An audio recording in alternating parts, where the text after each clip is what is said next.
Hello, everyone. Welcome to Snap Take. This is Glazer of Snap Judgments, the official podcast of Marvel Snap Zone. And guess what? We got 4 great decks for you, including my favorite decks for each of the new cards: Sam Wilson, Captain America, and Joaquin Torres, Falcon. Before we get there, though, this deck is currently number 2 on the Infinite leaderboard, and it hit number 1 when it hit Infinite. This is MSL Chamo's Champ deck. I think this is really cool and worth taking a look at. It is an expensive build, but I've been seeing a lot of different builds using different cards, sometimes Wiccan, sometimes Sarah, that are using Shang and Enchantress as ways to steal cubes in shells that are all about gaining early power and then using these to sort of shut the door at the end, usually with either Galactor or Gwenpool, but sometimes both. I think that this is a shell that we're going to need to start keeping an eye on, as it is sort of where the control shell currently exists in Marvel Snap. You can find Chamo streaming at twitch.tv/Chamo92. Please do go check him out, especially if you're a Spanish speaker, as so is he.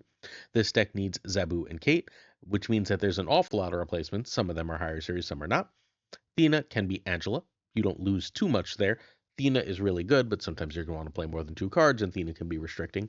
Thena's size is very powerful here. You are going to want to play her on a turn specifically where you can get her power up, because otherwise she's basically Red Guardian bait. But if you can get her power up on the turn you play her, she ends up incredibly powerful. Gwenpool or Galactic can be replaced. You do need one, and the replacement there is Captain Marvel. Rocket and Groot can be Gladiator. You can try other threes there, but I'm really struggle to find threes that are really effective right now for stats, and that's sort of what you want from the threes here. Rocket and Groot also adds an extra bit of control, which is important since you're running control cards. Next up, we have Iron Patriot, who can just be Psylocke. You're running a lot of 4s. Psylocke seems good. And Hydra Bob can be Nightcrawler without you losing too very much. All right, let's go turn by turn with this incredibly powerful deck. Turn 1, you want Zabu over Bob over Kitty. Turn 2, Zabu over Iron Patriot over Kate over Thena. And yes, Zabu on 2 is that important that if you're missing a bunch of your 4s, if all the 4s are still in your deck or many of the 4s are still in your deck, you want to Zabu, because 4s for 3 is absolutely game winning. That opens up a last turn play of one of your 4s and Juggernaut, which is the strongest thing I think you could be doing in this deck. Turn 3, you want Galactor or Gwenpool over Thena +1 over Rocket and Groot. Turn 4, Galactic and Gwenpool over 2/2. This is if you played a Zabu earlier, an Iron Patriot, and Athena is really good here, Iron Patriot and a Kate, so on and so forth. Turn 5 is, generally speaking, a 3+2. That last 2 you didn't get out is really good here, as well as dropping Rock Root. You can drop one of your 4s that cost 3 now, ideally as well, or you can drop like one of Kate's arrows and the other of Galactic and Gwenpool. If there's a Shang target and Enchantress target, you're fine.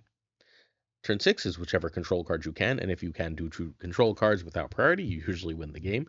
Whatever control cards you can with whatever else you can. So if you're playing Juggernaut, now you're looking at playing like a Rocket and Groot on that turn. If you're playing a Shang, now you're looking at playing like a Arrow or whatever, an Iron Patriot that you drew late, something like that.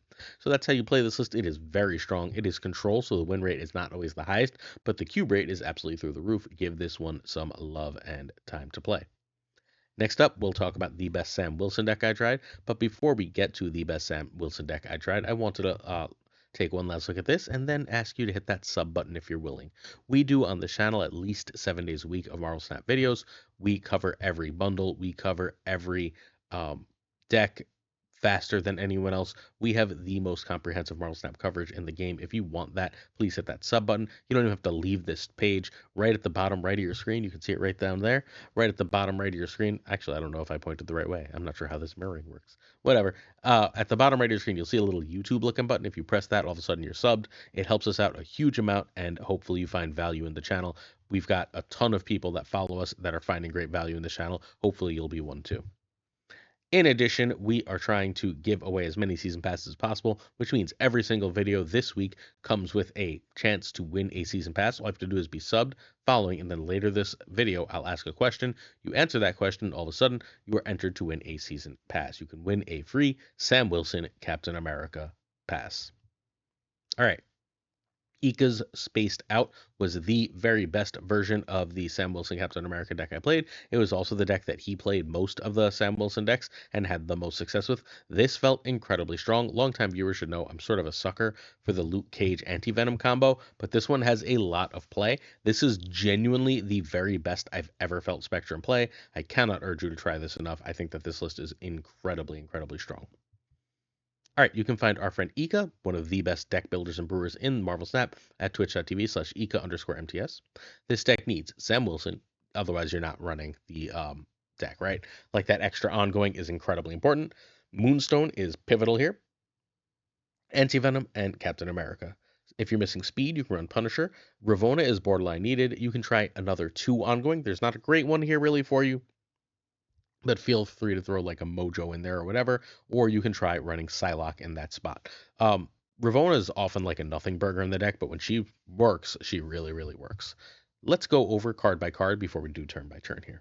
So Ant-Man's just keyword decent sized, not big, just decent sized. He's a 1/5, right? If you can fill his lane, who becomes a 1/7 if you spectrum him, and he can give that same +4 power to Moonstone if Moonstone's in the same lane. That's enough upside to run Ant-Man as your 1-drop in this list. Also, there's not really another great 1-drop that has ongoing. Ravonna Renslayer is here largely for late game turns. Once in a while, you'll be able to get like a Mr. Fantastic um, off in the mid game with another card, but usually, generally speaking, Ravonna is here so that you can do Iron Man Mystique combos, or you can do Mystique combos with other things. If you drop a Moonstone on Iron Man, a lot of your deck is incredibly cheap. Those 1-cost Mystiques and 3-cost Iron Mans really, really do sort of break the game, so that's why she's here. There's some games though where that's not going to be your play pattern, and like you're just going to play one of those for semi full price, and at that point, Ravonna is just sort of there. She does take a buff, and making her 2/4 is pretty nice. Captain America, and Captain America, Sam Wilson is really, really strong here. The problem with Sam Wilson, and we're going to do a little mini review of my first impression of him after this, but the problem with Sam Wilson in this deck is if you don't draw him early, you sort of don't get enough out of him. He is, however, really good with Iron Man and Mystique here, and really good with Spectrum. So even if you draw him on turn 5 and you only get him up to a 5, right? You get a 2/5, and then you have the his shield, and now that's 2/6 in value in 2 spots, right? You can give that +4 with Spectrum. So that 2/5 now is 2/9. Sorry, 2/6 is now 2/10, which is pretty damn good. And it's not like amazing or broken or anything, right? But that you can buff that like from outside the lane with a Mr. Fantastic, that you can double that with an Iron Man, means that it's often game winning. That's it. It's really strong because you have Iron Man and Mystique in the list, and thus it works very, very effectively. Plus, it gives you a reason to run Spectrum because, again, that extra buff is meaningful. Mystique is here largely to copy Iron Man. You're not like against copying a Speed or a Captain America, but you're here largely to copy Iron Man. If you can get a cheap Mystique copying Iron Man, then you tend to win the game. If that goes off, you get so big and so in places that your opponent cannot predict that you are very, very difficult to interact with and beat. Don't forget Spectrum buffing that Mystique. Mr. Fantastic is very simply just really good stats for an ongoing. He also, again, lets you reach in lanes. Remember that you can double his ability 3 different ways. You can double him with Moonstone. You can copy him with Mystique and then double them both with Moonstone, which is a lot of power. Or you can, when his side lanes, right? When you play an Iron Man there, guess what? That power that he's giving there is doubled. So, or Mystique and this other lane copying Iron Man. So there's a lot of ways to make really great use out of him. He's not like a meta card, but he is really solid. Luke Cage is largely here for one reason. The Affliction cancellation is nice, right? But he's here for Anti-Venom. Anti-Venom is completely incredible. Every A, there's a lot of decent stats here, right? But B, even if you don't get like the perfect card with Anti-Venom, you can still buff it with Spectrum. So Anti-Venom ends up being this incredible combination with Luke Cage. The card keeps its power, and then you just get like a free, massively powerful card. There are almost no cards outside of Ravonna that aren't amazing Anti-Venom hits in this list. Like if you get like you want to play an Iron Man on turn 5, but you hit a Sam Wilson Captain America, well that shield's on the board. Be happy. You want to hit you hit Captain America Classic, right? Well, now all of a sudden you're just boosting a whole lane incredibly for free. So that kind of thing is incredibly strong, and Luke and Anti-Venom are this little package in the list that gives you some incredible stuff to do. The last incredible thing it really gives you to do is once in a while you'll hit a Spectrum or an Iron Man, and then your last turn can be Spectrum and Iron Man, and your opponents are just screwed. Speed is actual keyword big. He's basically always a 3/9, 3 8, 3, 9 in this list, and then you drop a Moonstone on him, and those two alone are lane winning. And God forbid you put a Captain America there, you're just through the roof. That lane is one, and then you can Iron Man Mystique another lane and just go to town. That is the main use of speed here. You're just trying to get a big lane that you can double. He is your stats. A lot of what Sam Wilson does is ongoing cards have long lax stats. Sam Wilson, speed, and Captain America all of a sudden, and Ant-Man say, maybe we do have stats, plus the buff to Mr. Fantastic. Maybe we do have enough stats to actually compete with all the stuff we're doubling here, and then giving it +2 power might actually matter. Turns out it does. Moonstone can double Ravonna here. You're perfectly happy to hit Ant-Man, Captain America, Speed, Luke Cage, sorry, not Luke Cage, or Mr. Fantastic, or Mystique, copying any of those, or copying Iron Man. Those are all incredible plays. Moonstone is one of the best cards in the deck. She can be a little hard to play, but when you get her out, she feels super strong. We talked about Anti-Venom when we talked about Luke because those two go together. Iron Man is probably the best Series 1 card in the game. He's the reason to play the deck, right? I got the Victor Faro variant, and I'm pretty happy to have yet another reason to play this really, really strong card. When Iron Man's a 3-0 in this list, it feels like you can't lose. It feels broken. And finally, Spectrum hits literally every card in this list except Anti-Venom. So it is, and obviously herself, I guess. So she's hitting 10 of 12 cards, and it's reasonably, and you will always, because of Sam Wilson, have one ongoing. So let's say you go Ant-Man, Ravonna, that's 2, Mr. Fantastic, 3. You've got Sam's thing, so that's 4. Then you play Moonstone, that's 5. You play Iron Man, that's 6. Um, that's a 619 power out of Spectrum, and that's not an especially good game of plays, right? If you get a Ravonna with a Moonstone, you can make some extra plays there. The power really goes through the roof, and you feel like Spectrum is incredible. Null had been in a lot of these decks. We're not running our own on reveal, so Null is obviously not Null. Excuse me.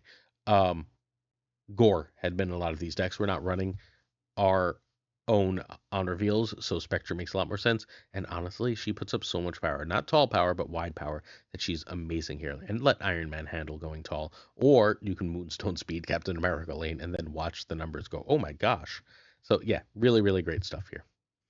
Okay, so this felt the best out of every Sam deck I tried. I played for I don't know, 4 or 5 hours today on stream, and I've tried every deck that everyone sent me with Sam Wilson and with Joaquin Torres.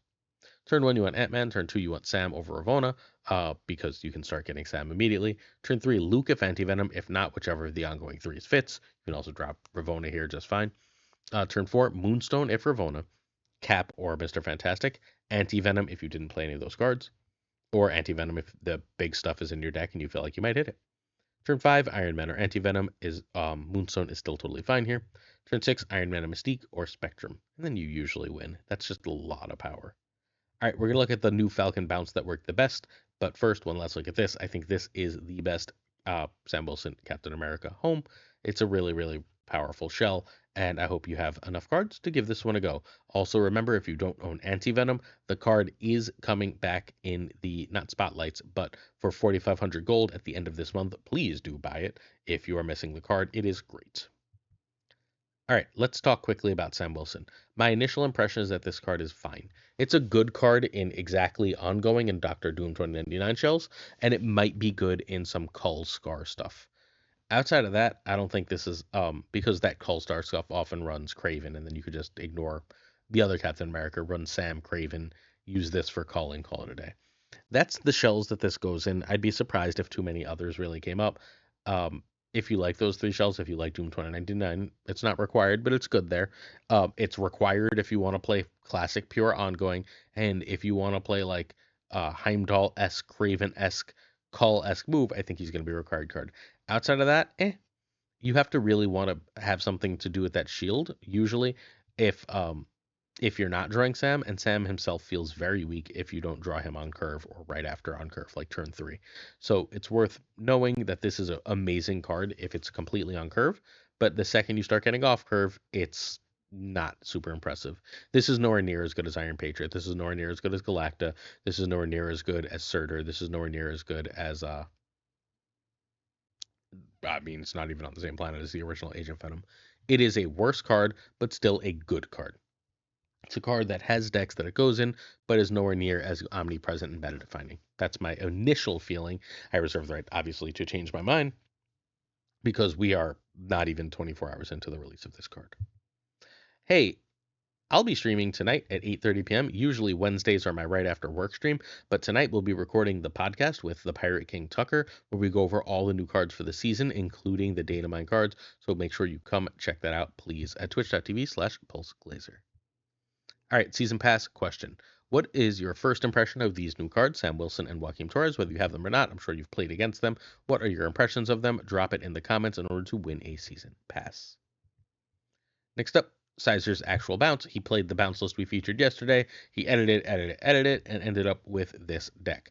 This is basically the standard bounce list. Joaquin Torres is in the Bishop spot, and Iceman is in the Agent Venom or Shadow King spot.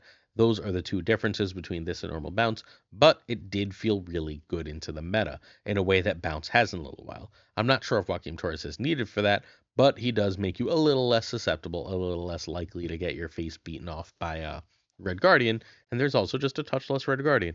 So this felt very good, and I think it is very good. Sizer is Marvel Snap's best player. You can check him out at twitch.tv/Sizer2654. This deck needs Sage, Hitmonkey, and Black Swan. Silver Sable and Nico can be America and Hawkeye. Toxin can be Mysterio, and Joaquin Torres can be Bishop. Cool. Nice and simple, right? Okay.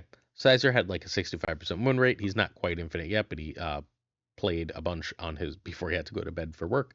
And I played this list and went 8-2. So this list feels legit. I don't know what else to say. Turn 1, you want Iceman, Sable, or Hood. Nico if draw 2 or Demon.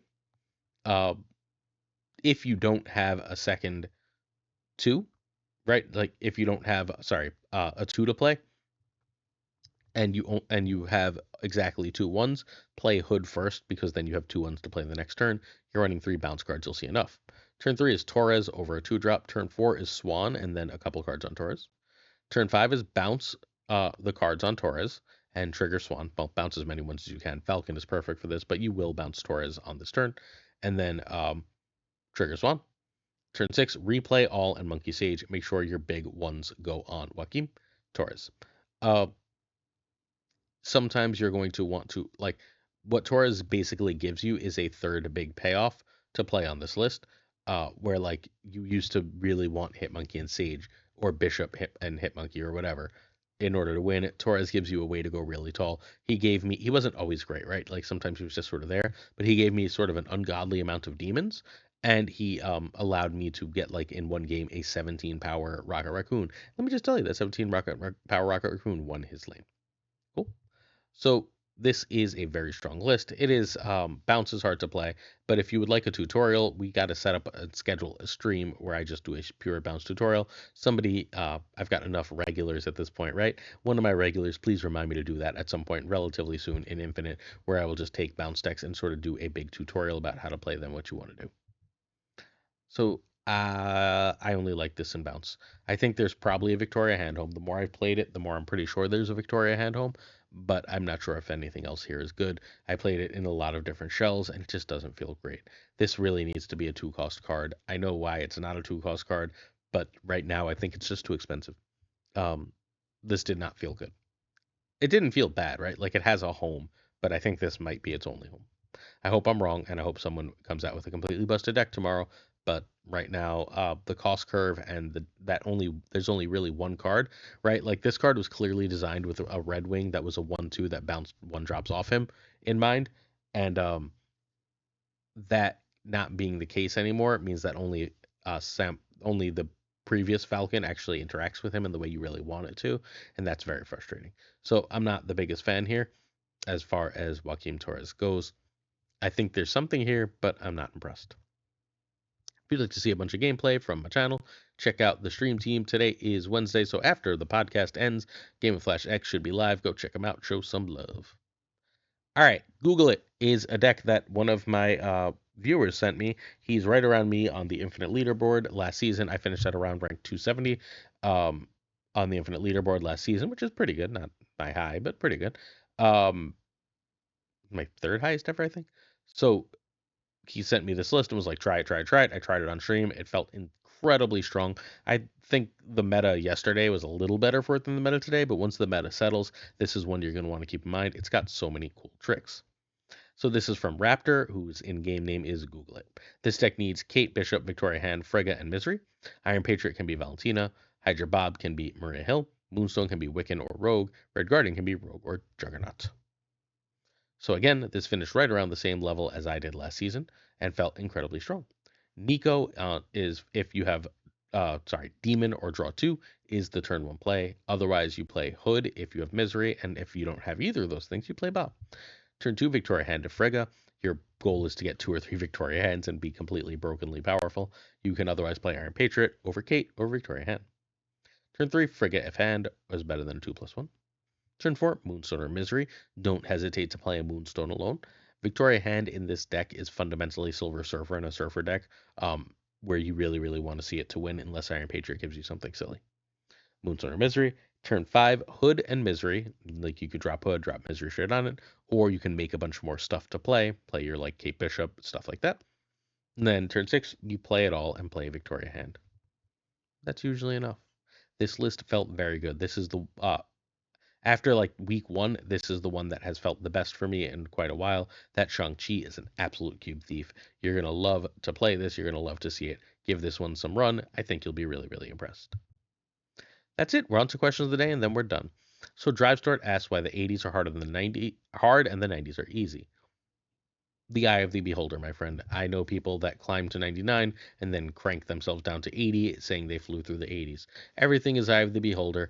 I think people get different levels of mental blocks in different places. People also play different levels of real people in different places. And as such, we end up with lots of different opinions on this. So I just want to give some thoughts on spending gold right now. I think basically everyone in the game, if you want the resources, if you have a use for tokens or don't own anti-venom, should be saving up for the anti-venom bundle. Yes, it's possible it gets changed, but I want to see it get changed before you start spending gold. There will be something else to spend gold on, even if it is changed. But if it's not changed, I think it's worth saving gold on spec. The other reason I think it's worth saving gold is there's that new game mode coming, and we know from name of mode. We know from Deadpool's Diner, there we go, lost it for a second. We know from Deadpool's Diner that one of the things they do so that you can buy more plays in game modes is use gold, and that might not happen in this new mode, but we know they're giving away 7 brand new cards, 7 series 4 and 5 cards in this mode, which means suggests to me that there's going to be some grinding, and that if you don't win enough games, you could be really frustrated if you miss out one or two of those free cards, right? So I would save gold for that too. I think it's gold hoarding time for the month of February, dear friends. That is what I'm urging you. Also, if you're like, what the hell are you talking about, 7 new free cards? I did a whole video on that yesterday morning. Please check it out. Certain tiers of support on our Patreon come with on-air thanks. I'm going to do these quickly tonight. My eyes may be closing, my lovely friends. Thank you to Abigail Gisa, Meditor Burnout, Irregardless, LAB, Inc., I Am Frostman, Hote Navarrete, Thinking Poker, Prime Ryan, Ryan Burke, Ryan Wood, Caretix Lee, Koire, Kazushi, Archangel 3K, Black Dahlia, Prayer Force, The Goat Seeker, Hollowed, Only Fox, Synth, Fat Nick, Dirty Casual, Mr. Kerfuffle. I gotta flip those because Mr. Kerfuffle and Fat Nick belong together. Cables, Ginger Prime, Philip Rackfitch, Haplo, Candy Loggins of the Danger Zone, The Bessa, Black Jeebus 23, XSV and Skippy G, Jessica Gamble, Slush Death, Kinger Bros, Great Kazoo, Werewolf, KFC Hoda, Lunacris, Clam, Colonel Forbin, Rob Silverman, M. Holland, David G. Wingfield, Stephen, Brian Kaufman, Tristan H. Martin, Jason B., Mr. Craig Sterry, Matt V. Ren, Wrench, Corbin, John Q. and Jim McHugh, You Stout, 8th Stage, One Big Man, thank you for the gifted One Big Man, Milkman for Reals, Cactus Jack, BG, Quid Pro Joe, Snap Decisions Joe, Mod Supreme Models, Green Goblin, Unibot, Flan 56, what's up, Flan? The Physical Spectrum, Hoot, MBTB Shannon, welcome to the group, MBTB Shannon, Matt H, DJ, Mikey, Hijinks, No Flex, Nick the Greek Geek, Zodrex, the King of Canada. I didn't add Cactus Jack. Oh wait, I did add Cactus Jack. I'm just really, really sleepy. Den Man Falcon, Fothor Newman, Jonesy, Two Ties, the Great Lornas, the Pirate King Tuck, and of course Gunny T. And the T stands for I'm going to sleep. Hit that sub. I have more videos and I'll be live tonight. Peace. Much love, y'all.